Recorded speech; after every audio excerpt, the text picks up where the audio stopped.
What is church? Is it a building? With some pews, a piano, and stained glass? Or is it something more? 2,000 years ago, the church was born. It wasn't made up of the famous, the rich, or the powerful. It was made up of everyday people who passionately believed in the message of Jesus. It was the beginning of a revolution of love and freedom that would change the world forever. Today, the church is stronger than ever And continues to impact every corner of the world. Over 300,000 churches in America. and almost 5 million churches around the world stand ready to be instruments of change. The ripple of Jesus' impact can be clearly seen and felt in the church today. And it's made up of people like me and you.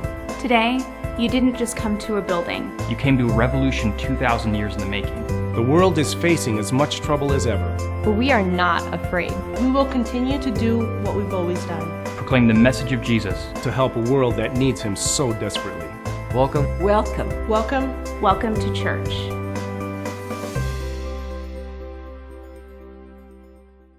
I want to begin this morning by putting up just a few verses having to do with money. 2,000 mentions of money in the Bible.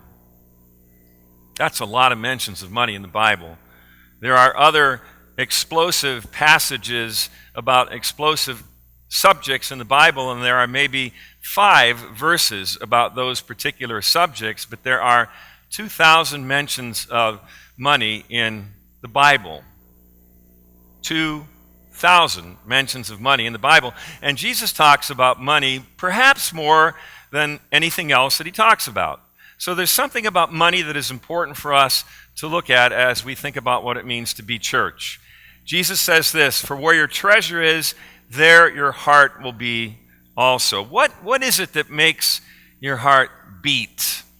What is it that makes your heart warm? What is it that makes your heart want to sing? What is it that makes your heart want to feel compassion? What is it about your heart that when your pulse races, you know you're alive and you know that something matters to you, you know that something important is affecting your heart? Where your treasure is, there is your heart. What do we treasure? What makes our heart beat? And then he went on to say, no one can serve 2 masters. You cannot serve God and wealth. If you think about it, if you try to split your loyalty between any 2 entities, you'll end up being torn apart, literally. Jesus is saying you can't serve both. Which will you serve? God or wealth? And which will capture your heart? Which will make your heart sing? Which will make your heart beat fast with excitement? Will it be God or will it be wealth? 1 Timothy says this, "The love of money is the root of all evil."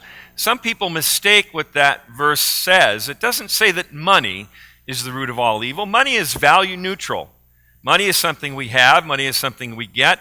What Paul is saying there is that the love of money is the root of all evil. If it's something that we love deeply, it can distort what really matters in our lives. So it's not money. It's not what we have. It's the love of it that can create some problems for us. Home is where the heart is.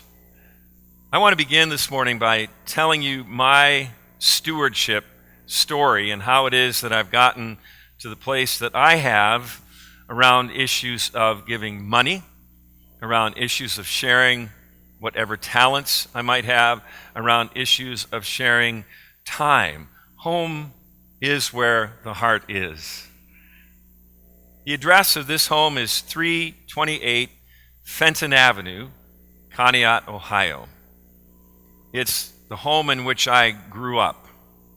It's the home in which my 2 sisters and my brother also grew up. It's the home in which my parents have lived since 1955.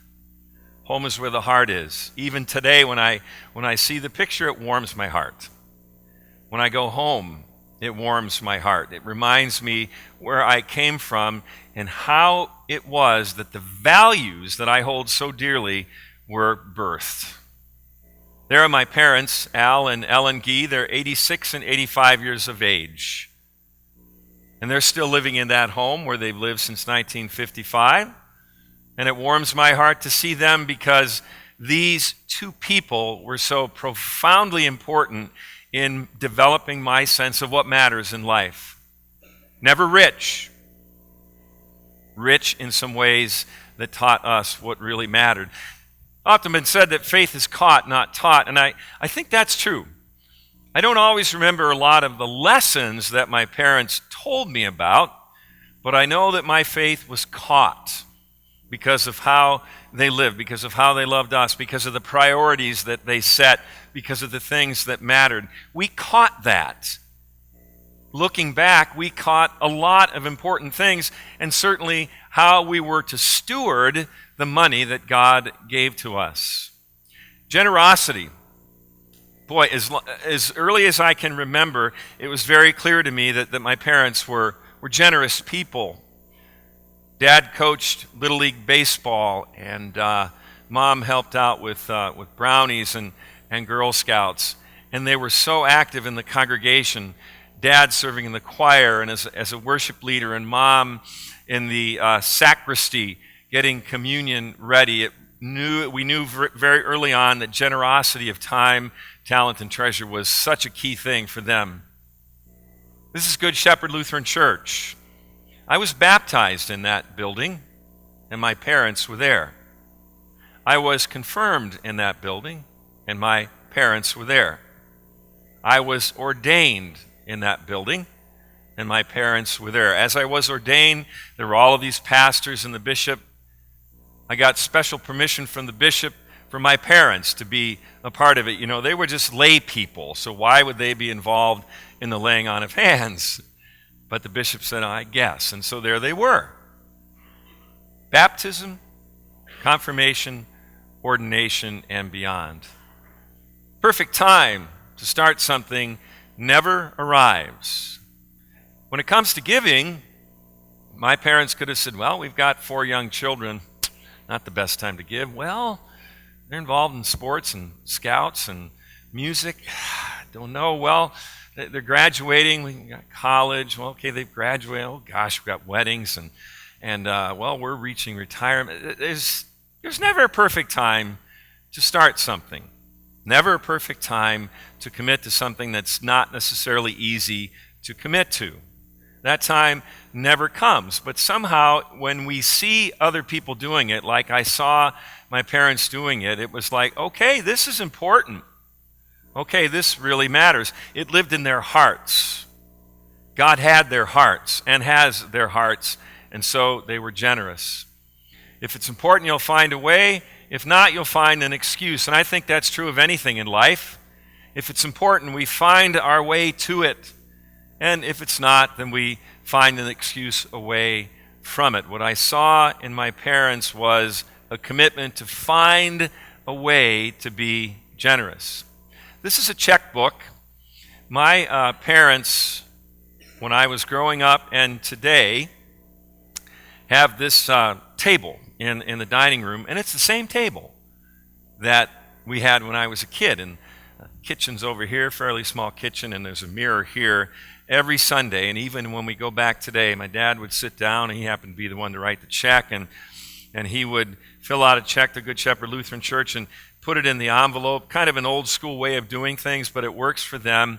And then we would see the action of putting it in the plate. We caught that as kids. We learned that was something important to do. And so when I'm at my best self, and I am not always at my best self, but when I'm at my best self, I remember what I caught and also what I was taught, and it spurs me to generosity because my parents taught us what that was all about. Sometimes people will ask, was your dad a pastor? No, not a pastor, worked for GE, mom a bank teller, but committed, heartfelt commitment. And so I've learned what it means to be generous because of that. They are practicing what I call a long obedience in the same direction. Eugene Peterson refers to this as well. So long obedience is a word that Lutherans don't always like, but it is a long obedience in the same direction, faithful, heartfelt, headed toward their reward finally of being with God in heaven, but living that way because it's the right thing to do. So that's my stewardship story, and that's how I've gotten to this place today. Faith and values. How do our values get expressed in our faith? And do our values get expressed through our faith? Someone has said this: don't tell me what you value, show me your budget, and I'll tell you what you value. We every year sit down with our budget, and sometimes we look at it in the middle of the year when we're confused about why things are going the way they're going. And it's kind of a mirror. And you sort of look at it and you say, okay, there's the mortgage, and there's that, and there's the utility bill, and there's this, there's that. And when we do that, it does kind of give us a sense of what matters. It gives us a sense of why we live the way we live. And so I encourage you to do that. I'm not trying to incite guilt, but I'm just saying that our values and our faith often get expressed in our budgets. It's very practical, not at all esoteric. It's a very practical thing to do.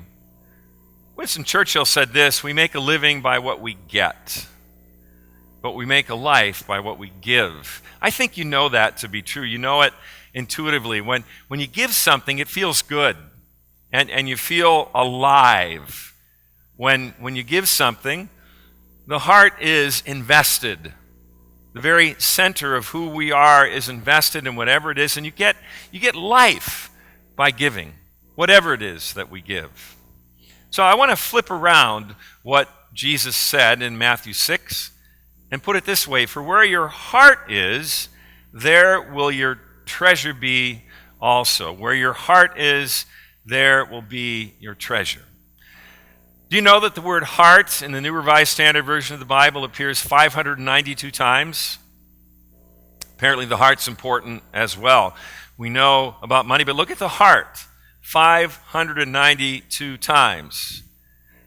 Jeremiah 31, this is the covenant I will make with the people of Israel, declares the Lord. I will put my law in their minds and write it on their hearts. I will be their God, and they will be my people. God is concerned about heart health. God is concerned about the covenant that God writes in our hearts. God is concerned about our heartbeat. God is concerned about those times when the heart is warmed. God is concerned about those times when the heart is disturbed. God cares about heart health because that's where the covenant has been written. According to Strong's Exhaustive Concordance, the word brain is never mentioned in the Bible. I just looked that up and saw it, and I thought, well, vaguely interesting. To me, anyway. So, the heart is the heart of the matter. That's what we learn today, that the heart is the heart of the matter. If you're old like me, you might have heard a song by a guy named Don Henley called The Heart of the Matter. You can look it up. It's probably on a vinyl record. But anyway, the heart, and I got to laugh, the heart is the heart of the matter. That's what we learn today. Greek for the heart is cardia, like cardiac. So in the Bible, the heart is the seat of intelligence, emotion, matters of the spirit, intellect, morality, and ethics. It's all about the heart. God cares about heart health because that's where life lives. Maybe you've experienced a broken heart. You know how that feels. It's a horrible feeling. Even when it's your heart, you sometimes feel it in your gut, or you feel depressed. A broken heart is a terrible thing to experience, and God cares about that because God cares about heart health. Follow your heart. You know, we say to people, if there is a conviction and a direction, follow your heart, not your brain. Follow your heart, because your heart is also the seat of passion. So if it matters, follow your heart. Don't lose heart. How often do we find ourselves in really hard situations, really challenging situations, and people will say to us, and God will say to us, don't lose heart. I am with you. I've written that covenant in your heart. I care about your heart. Don't lose heart. My heart's not in it. I just can't get there. You know that's a tough place to be. Somebody thinks you ought to be into it, and you're not. My heart's not in it. And so your heart, again, is active, broken, absent sometimes in difficult circumstances. We talk about a change of heart. Sometimes we need a change of heart. A change of heart in terms of how we see our relationships. A change of heart in terms of what matters in the world. Sometimes God invites us to have a change of heart because God cares about heart health. And the heart is the heart of the matter. Where your treasure is, there will be your heart. Where your heart is, there will be your treasure. So what does your heart treasure the most? Seriously, think about it for a minute. What does your heart treasure the most? And just think on it for just a couple of seconds. What does your heart treasure the most? What we treasure the most is probably pretty close to being our master. What we treasure the most is pretty close to being the most important thing, period, in our lives. So, what does your heart treasure the most? You know what America's question is? You know what it is? It's a uniquely American question. The question is, how many flat screen TVs do we need to be happy? Thank you, David. So, how many flat screen TVs do we need to be happy? Now, the flat screen TVs there, really a metaphor. It could be something else. We as Americans are uniquely positioned to be asking this question because of our collective wealth. What does it mean for us to be happy? How many flat screen TVs do we need to be happy? Fill in the blank. And how do we find our hearts invested in the stuff we need to be happy? Here's what I think about stewardship. It's not about depriving ourselves of the things that matter to us. It's about discovering what it means to be fulfilled. I think being fulfilled is about getting outside of myself, getting outside of ourselves, and realizing that fulfillment is from the inside out, but I believe it's out there. How your heart sings when you give to something bigger than you that really matters. You know what it is, the things that make your heart sing. When you've given your time, your talent, and treasure to something bigger than you, and your heart is warmed, your heart sings, your heart dances, you are heart healthy because of what we're giving outside of ourselves. For where your heart is, there will your treasure be also. Oh. I want you to do something with me. I want you to feel your pulse. Go ahead. It won't hurt. Can you feel your pulse? Mine's going like boom, boom, boom, because I'm excited. If you can't feel your pulse, raise your hand, and someone, well, you can't raise your hand. You're alive. Your heart's beating. And as you're looking at the image in front of you, your heart sings. Your heart is warmed by what you see. Warms our hearts to see these ministries with our children. That went fast. Warms your heart to see some of our confirmation students. I don't know if your heart is warmed by our high school youth, but anyway, there they are. Our hearts are warmed. Our hearts sing. Our hearts are beating. The heart is the heart of the matter, and God cares about heart health. Just a bit of a non sequitur. We have pies for sale. And that will warm your stomach. Maybe your heart too. Don't forget. That's for Allie. Look at these women. Doesn't it warm your heart to see these women engaged in ministry? Doesn't it make your heart sing to see how we at Epiphany serve in Jesus' name, give in Jesus' name, worship in Jesus' name? God cares about our heart because the heart is the heart of the matter. Bel Air, Holy Trinity Episcopal Church, it warms your heart. I know it does to see this mission outreach that we have. God's love has been poured into our hearts.